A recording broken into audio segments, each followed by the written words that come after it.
मनहूस, बदसूरत शक्ल वाली, तुझे कितनी दफा कहा है कि मेरे सामने मत आया कर। तुझे देखकर मेरा अच्छा खासा मूड भी खराब हो जाता है। कालू जी, अगर मैं आपको पसंद नहीं थी तो आपने मुझसे शादी क्यों की थी? बस यही गलती हो गई मुझसे। मेरी माँ को जो तू बहुत पसंद आ गई थी, मैंने तो शादी से इनकार कर दिया था, लेकिन मेरी माँ ने जबरदस्ती तुझे मेरे पल्ले से बांध दिया। ऐसे कालू कौवे को गोरी कौवी बिल्कुल भी पसंद नहीं थी।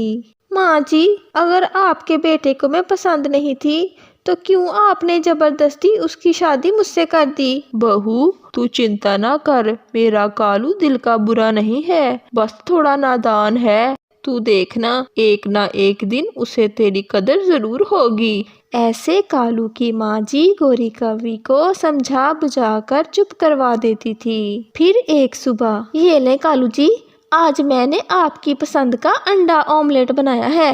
कालू कौवा जैसे ही ऑमलेट खाता है, ऑमलेट खाने में तो बहुत मजेदार था, लेकिन कालू जानबूझकर ऑमलेट की प्लेट उठाकर दूर फेंक देता है। कितना बदजायका ऑमलेट बनाया है तूने।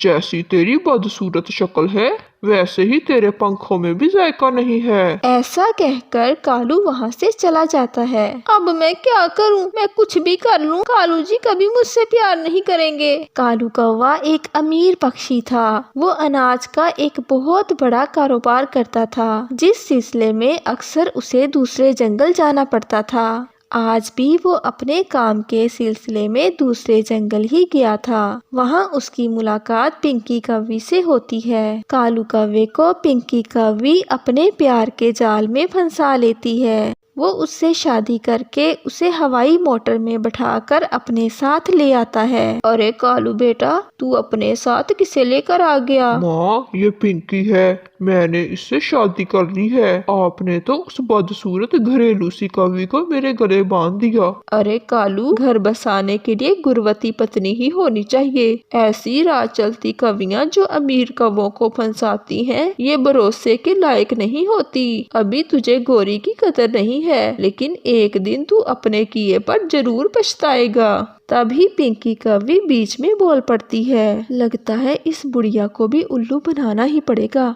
चल भाई पिंकी, इस बुढ़िया को भी अब अपने काबू में कर ले। नहीं माँ जी, मैं एक शरीफ घर की कवि हूँ। मेरे माता पिता ने मुझे बहुत अच्छे संस्कार दिए हैं। उन्होंने मुझे अच्छे से समझा कर भेजा है कि अपने पति के घर वालों की बहुत सेवा करनी है। माँ जी, आप बिल्कुल चिंता ना करें। माँ जी, मैं आपकी बहुत सेवा करूँगी। अच्छा पिंकी बेटी, अगर मेरा बेटा तुझे ब्याह कर ले ही आया है, मैं तो तुझे कबूल कर ही लूंगी। पर कालू, गोरी तेरी सारी ज्यादतियां बर्दाश्त कर लेती थी, पर वो सौतन बर्दाश्त नहीं करेगी। गोरी को जब ये बात पता चलती है तो वो बहुत रोती है। कालू जी, आपने मेरे साथ ऐसा क्यों किया? मैंने आपकी कितनी सेवा की और आपने ये मेरे साथ अच्छा नहीं किया। चलो तुम मेरे घर से बाहर निकलो। आई बड़ी, कालू जी, आप अभी के अभी इस बदसूरत कलमुही को इस घर से बाहर निकालें। ऐसे पिंकी और कालू गोरी कौवी को घर से बाहर निकाल देते हैं। जा जा,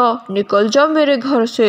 मैं कितना हसीनो जमील हूँ, तू जैसी बदसूरत को अपने घर में मजीद बर्दाश्त नहीं कर सकता। ये कहकर कालू कौवा घर का दरवाजा भी बंद कर लेता है। मिंटी चिड़िया का घोंसला पास में ही था। वो बाहर आकर गोरी कौवी से कहती है, गोरी बहन, कालू भैया ने ये ठीक नहीं किया, तुम चिंता मत करो। बस मिंटी चिड़िया, अब तो कालू ने दूसरी शादी भी कर ली है। मैं अब कभी भी कालू के घर वापस नहीं जाऊंगी। मैं जा रही हूँ अपनी माँ के पास। गोरी बहन, तुम मेरे घर चलो, एक दिन कालू को तुम्हारी कदर जरूर होगी। फिर गोरी कौवी चिड़िया के घर रहने लगती है। फिर एक दिन पिंकी कौवी कालू की माँ से कहती है, माँ जी, ये मेरे सारे जेवर बहुत महंगे हैं। अच्छा बेटी, तुम्हारा ताल्लुक किसी अमीर घराने से है? क्या तुम्हारे मायके वाले बहुत अमीर हैं? जी माँ जी, मेरी माँ ने मुझे समझा कर भेजा है कि जाते ही अपने सारे गहने उतार कर अपनी सासू माँ के हवाले कर देना।